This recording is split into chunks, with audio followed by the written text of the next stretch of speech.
प्रयागराज में हुए महाकुंभ पर वक्तव्य देने के लिए उपस्थित हुआ।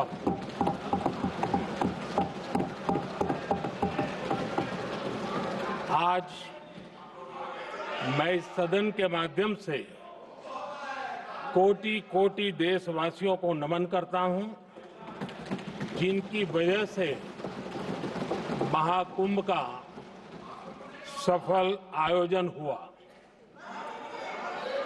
महाकुंभ की सफलता में अनेक लोगों का योगदान है। मैं सरकार के, समाज के सभी कर्मयोगियों का अभिनंदन करता हूं।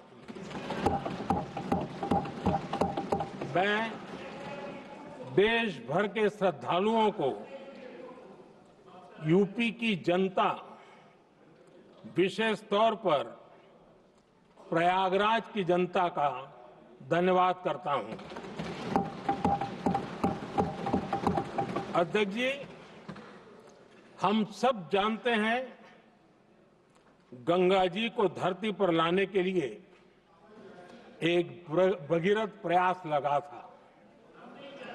वैसा ही महाप्रयास इस महाकुंभ के भव्य आयोजन में भी हमने देखा है।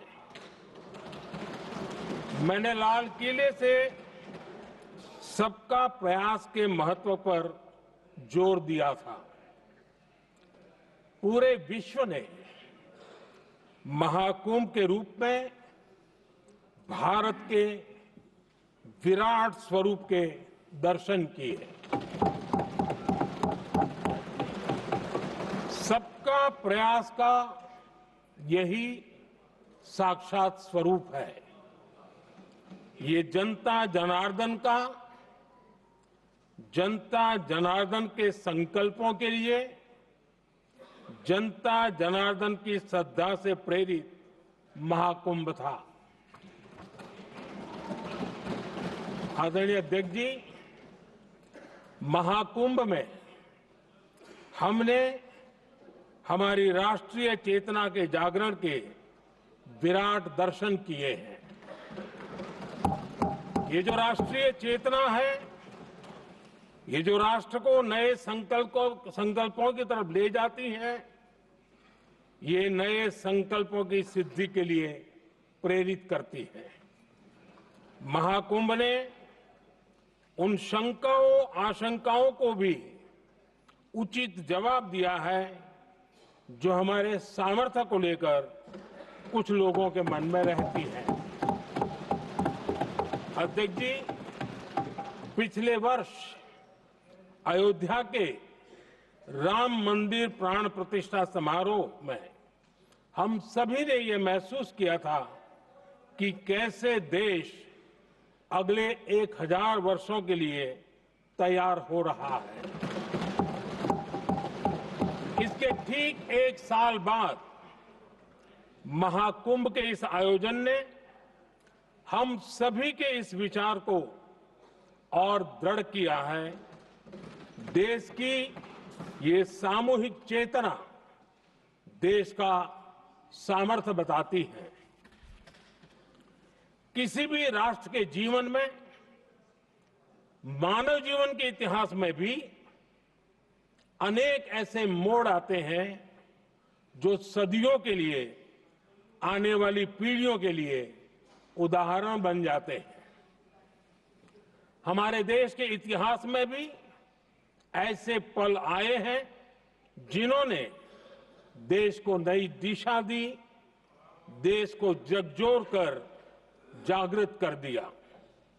जैसे भक्ति आंदोलन के कालखंड में हमने देखा कैसे देश के कोने कोने में आध्यात्मिक चेतना उभरी। स्वामी विवेकानंद जी ने शिकागो में 1 सदी पहले जो भाषण दिया, वो भारत की आध्यात्मिक चेतना का जयघोष था। उसने भारतीयों के आत्मसम्मान को जगा दिया था। हमारी आजादी के आंदोलन में भी अनेक ऐसे पड़ाव आए हैं। 1857 का स्वातंत्र संग्राम हो, वीर भगत सिंह की शहादत का समय हो, नेताजी सुभाष बाबू का दिल्ली चलो का जयघोष हो, गांधी जी का दांडी मार्च हो, ऐसे ही पड़ावों से प्रेरणा पाकर भारत ने आजादी हासिल की। मैं प्रयागराज महाकुंभ को भी ऐसे ही एक अहम पड़ाव के रूप में देखता हूं, जिसमें जागरूक होते हुए देश का प्रतिबिंब नजर आता है।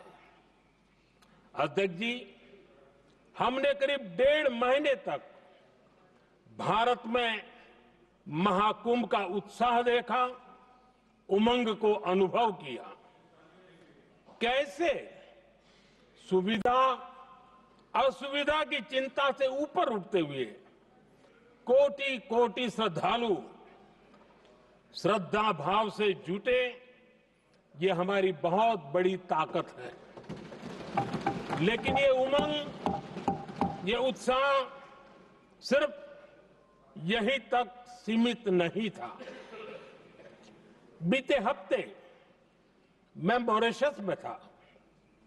मैं त्रिवेणी से, प्रयागराज से महाकुंभ के समय का पावन जल लेकर गया था। जब उस पवित्र जल को मॉरिशस के गंगा तालाब में अर्पित किया गया, तो वहां जो श्रद्धा का, आस्था का, उत्सव का माहौल था, वो देखते ही बनता था।